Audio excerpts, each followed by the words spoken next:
بسم الله الرحمن الرحيم كنت ونكسن وبشار عبد السلام شيخ محمد وتعانيه إن كسب سنة how to design and develop websites. waxaan ku jirnay qaybteena HTML-ka waxaan soo qaadanay 10keeni koobaad maanta waxaan qaadanay 10keeni labaad waxaan kaga hadli doonaa 10keena lists and characters in HTML soo kale waxaan arki doonaa hyperlinks in HTML waxaan u kala qaadi doonaa dhowr qaybood boobsiin doonaa waxaan isku diri doonaa sharaxaadda 10ka iyo practical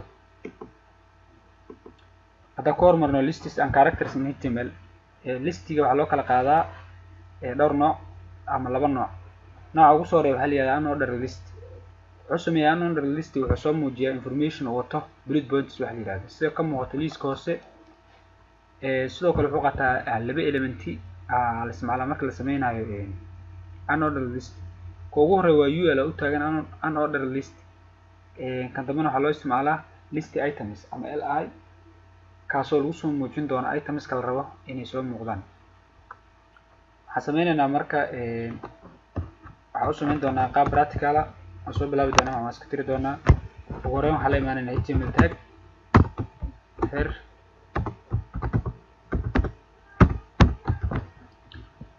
waxaan sameysan doonaa marka elementskii oo defaultiga ah mar walba la isticmaali jiray soo here waxaan u baahanahay title markaas sameysan waxaan sheegi doonaa title-keena lists characters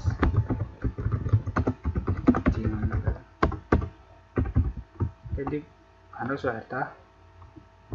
title-ka intaas markaas sameyno waxaa sameyn doonaa waxaa la imaan doonaa body kadib waxaa ka dambeeya waxaa bilaaban doonaa 10keena maanta waxaan rabnaa inaan sameyno marka waxa la yiraahdaa unordered list marka aad inaad sameysid waxaa la imaanay waxaan dhahnay laba element la isticmaalaa ka ugu horeeya waa UL oo u taagan unordered list UL marka furtid waa soo xiri doontaa gudaha marka waxaa ku sheegi doontaa items-ka aad inata LI waxaan soo qaadaa kii hadda oo kale inaan sameynayno HTML kadib LI ga soo xir item kala sheegi oo aragtida muuqdo li xaladay itemka magaciisa CSS oo kale li soo har dib save fiiri doonaa marka soo muuqdo sida idin muuqato waxa soo baxay information wato bullet points listigan wuxuu wataa bullet points hore aan socono حاجة مركب order list أنا order بحقوق دوين هاي وحسم على أساس واحد numeric سبب تاعه هو تاع numeric ماشي أنا order list وقوة تي واحد هذا bullet points سوق له حقوق دوين هاي وحسم على أساس هو ال ماشي كاسم على كاس UL وحين كاسمينهن list items أنت مكان كدب سووا عنه أحسن مساء نكتوده كدب هذا this هتو نسوها كده كم حال اسمه على عندنا OL كده محل إيمانه OL كحر وورد مرة بتاج كوفر مع السكحر السير يقول لهم على إيماننا list items كنا سؤالك على السير عشان جافا سكريبت LI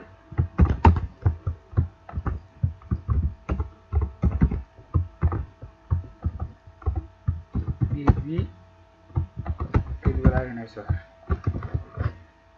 مش عن كتير الفرن سوي ده مرة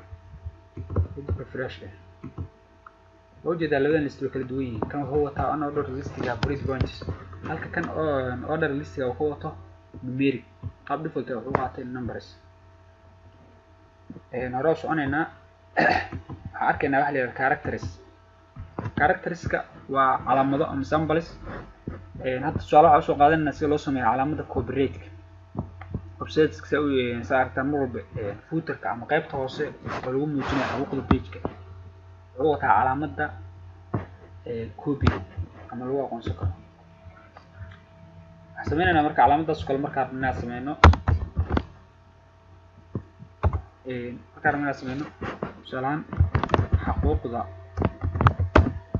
koodhkan iskale solutions harta marka meesha inaa kusoo muujisay calaamada copy عليما هذه shift 7 كتب copy semicolon انت ساكاك فيلن marka meesha mar baan ka soo muuqato ama meesha ay joogto waxa raacaysa sanadka 2018 observe soo jeedaan waxa soo muuqata calaamada copy-ga waxaan noo qabtay in calaamada soo muuqato shift 7 copy semicolon qaybta dambe waxaan ku qaadanaynaa marka hyperlinks ama linkiya si loo sameeyo oo ku dhex jirta HTML-ka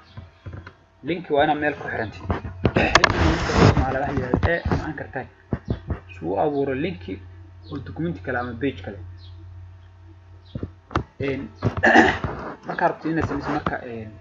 anchor tag marka rabtid inaad isticmaashid oo linka u sameysid waxa la imaanay kadib attribute ka jira la imaanay waxa shay doontaa URL-kaaga ama meesha u socotid kadibna qoraalka la soo muujin doono marka tina sameysid anchor tag calaamana kadib href attribute-ka waxa la equal quotation shay doontaa linkiga URL-kan aad tusaalahan kale URL-kan Google-ka kala soo qaad copy soo dhe kadib paste ku dhigay quotation ku soo shayga marka ama qoraalka soo muuqan doono kadib waxaan soo hartaa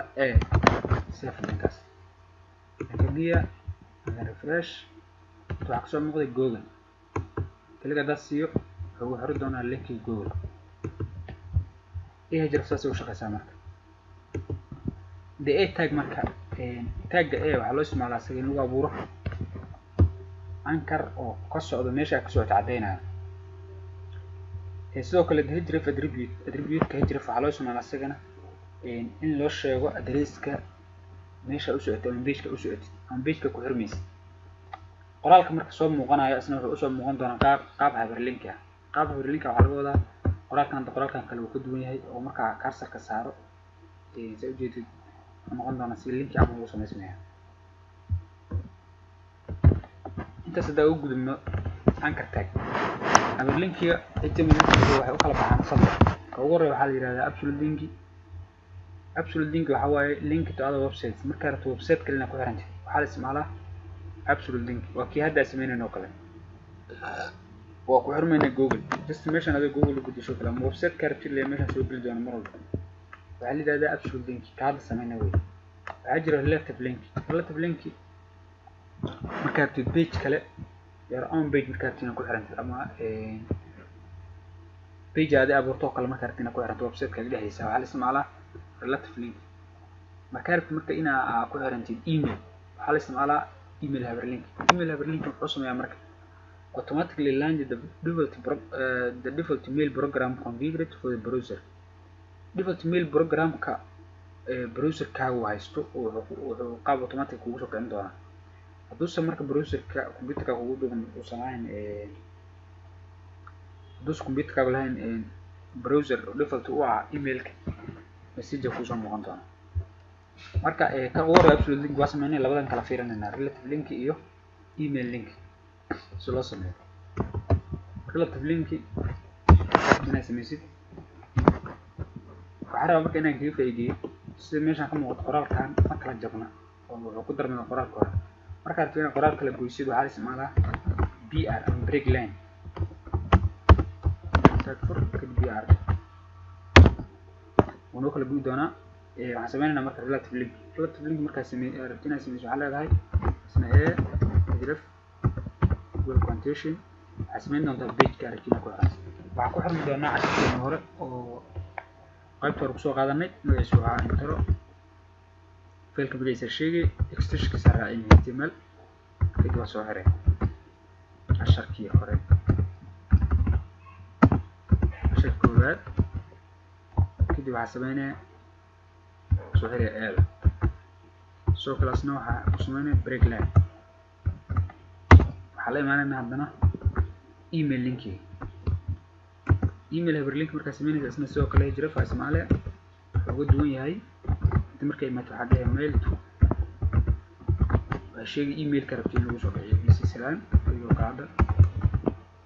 saddex gmail.com watiish kusoo xir email kadib waxaa soo xiri haddana sidoo kale break line safle halka doonaa wax isbedelay break line waa noo shaqaysa ujeeda waxa dhan waa noo kala baxsay kan ugu horeeya waxaa weeye absolute link oo ku xiran website relative link oo nagu xiran casharkeena hore iyo ka ugu dambeeya noqon doona email hyperlink oo si default ah kugu soo kicin doona mail browser kugu kacsan هذا وما سنتين 10 كلمات انت شو يجي هاي قلت دم